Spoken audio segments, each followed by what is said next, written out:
Rekeying Schlag locks. So here's the kit, the Rekey a Lock Kit. Rekeying set for up to 6 locks. Actually, you could do a lot more than 6 locks. Every time we take a lock apart, it has 5 pins in it, and if you keep track of the size of those pins, you can keep using them and do many more locks than just the ones that it says on the label. We start by taking out the actual lock mechanism. You're going to need the original key to take the cylinder apart. So this is locked. The pins are all mating and that locks it.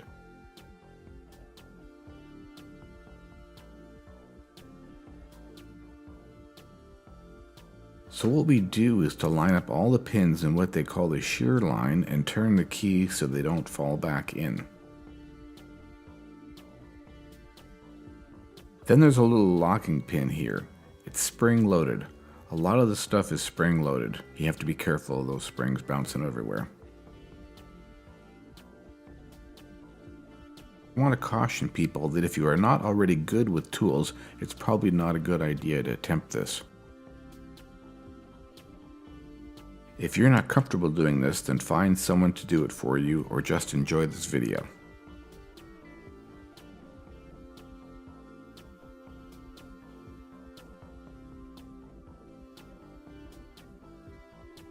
This little device is included in the kit. It's called a plug follower. And what you want to do with it is hold the pins in place while you separate the plug from the body.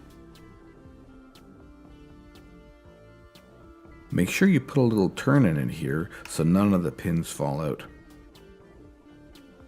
You might not be able to see this, but the first pin has started to poke out already. I'll turn it this way and try to catch it. I've used this device a number of times, so maybe I'm wearing it out. Okay, that's nice. I felt it go right through. You want to push the plastic retainer piece in and let the lock body fall off.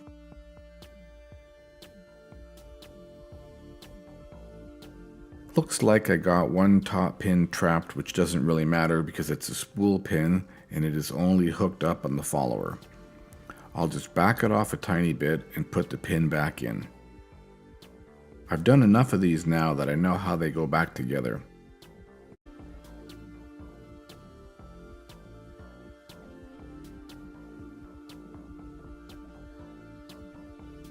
And then the lock plug is free. We'll just take out all those pins as it doesn't really matter because these are not going back into this lock again. We'll save the pins and look at them later.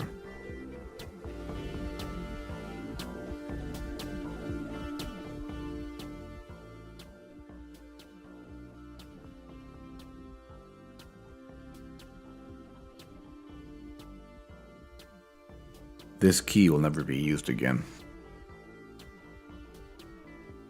This is the new key that comes with the kit.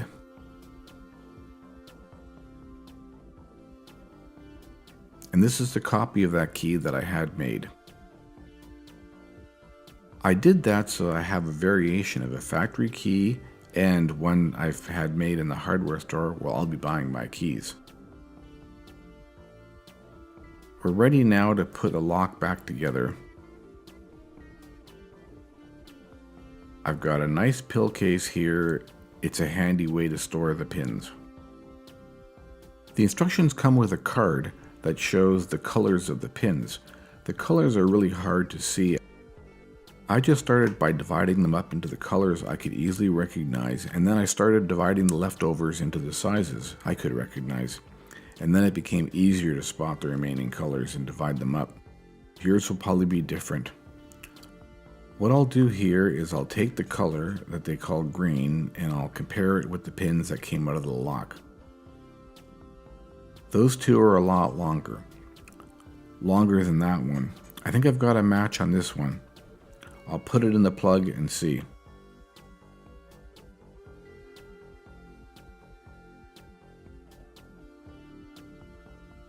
You can see it's shallow enough that it may not work, so we're going to try a different pin.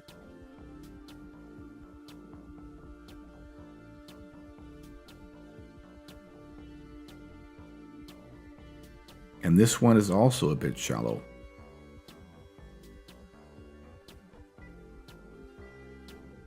We'll just look to see how the green one fits.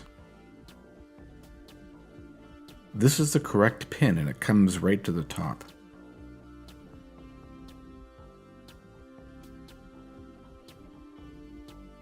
Oops, almost got away.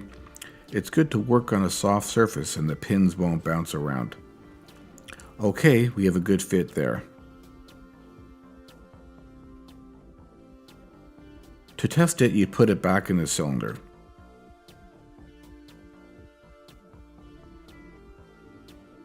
If it's a bit too tall, you could take this pin and you can sand it down a little bit. That's what I've been doing. I've taken a piece of fine black sandpaper and a pair of pliers that hold the pin nicely, and I run it across the sandpaper. Move it around a bit when you sand it, as the pin is not flat and has a bit of a dome. Try to simulate that dome.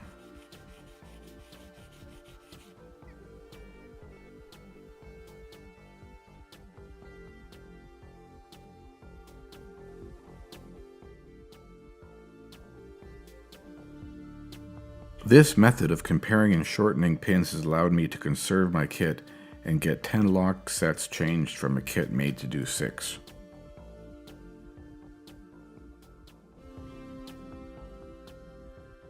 Since we didn't find an exact match on this pin, I will use the stock pin as I only have 2 locks left to do and there are plenty of pins.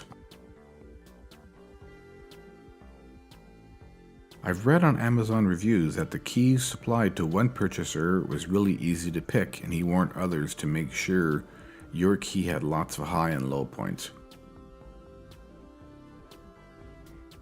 Mine seems to, and I like it. But you can easily take another key and make your locks fit that one. The advantage of taking a $7 kit, free delivery on Prime, and doing what I did to make more locks is if you decide you find you don't like the key with the kit, you can pick a better key from one of your locks and rekey the rest of the locks to fit that one.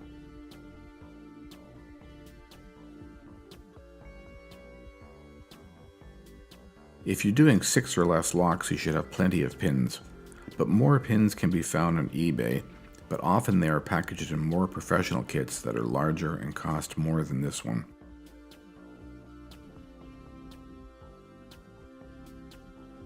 I found a pin this morning when I was cleaning up my lab here.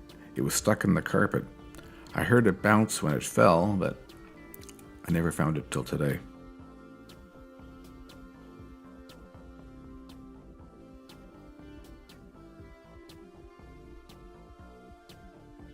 And now we're ready to assemble the lock.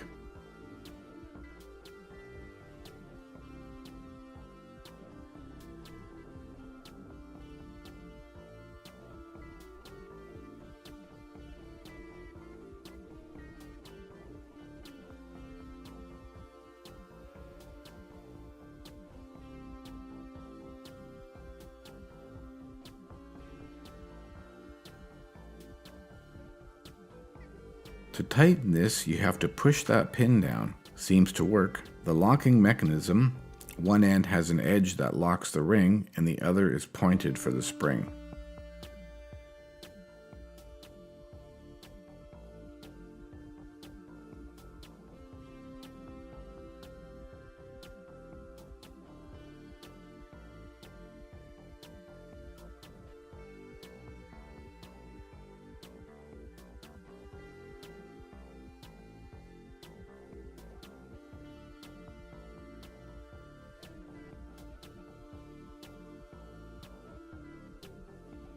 That's how I rekey a deadbolt lock.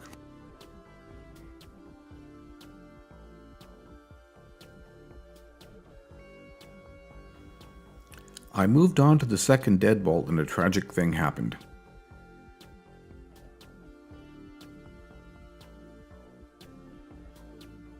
I had the follower turned incorrectly and the little springs came out.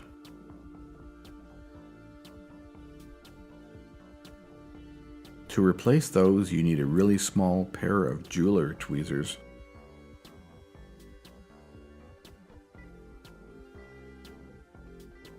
The follower's got to be in, and I'll watch for the slot this time.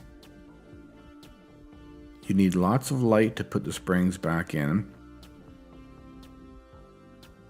That was good. There. Got one. Only 2 left.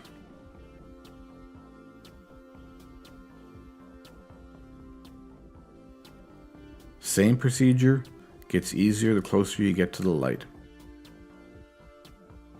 That was good. These pins have a spool shape, so it's easier to hook the follower onto them. There, we're good.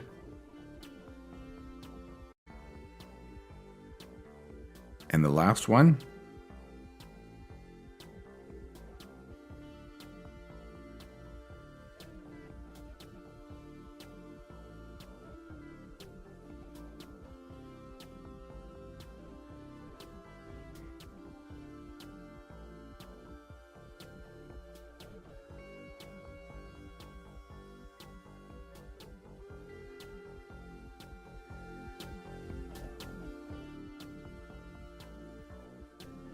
Okay, we can now proceed with the rekeying.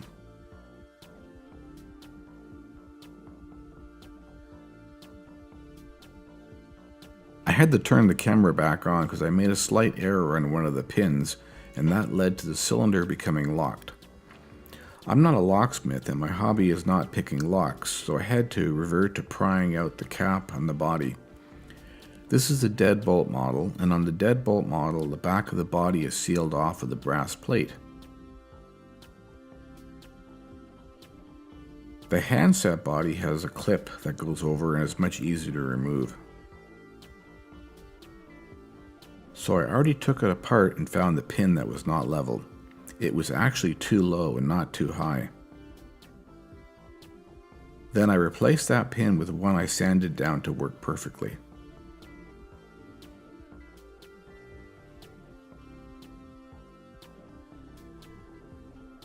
Now I have to press all 5 of these springs down at the same time. There's also a little bit of damage to the springs from how I had to pry off the cap.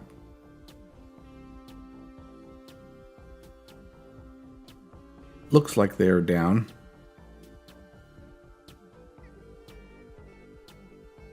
Now here goes the brass cap.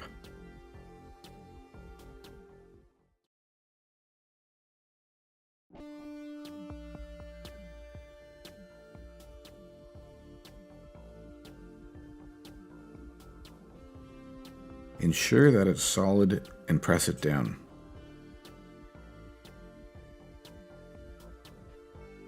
This plate is held down by tabs they press down in the factory. Once I pried out the brass cap and cleaned it up, I put a curve on it and a vise to get it back underneath the old punch tabs. Now I will force it back under the tabs. It just has to be tight enough so that it can't come out. Brass is soft enough that it works. Just make sure that it can't move.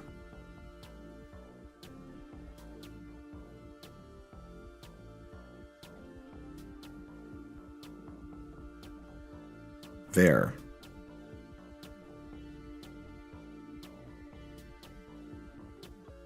Okay. Success.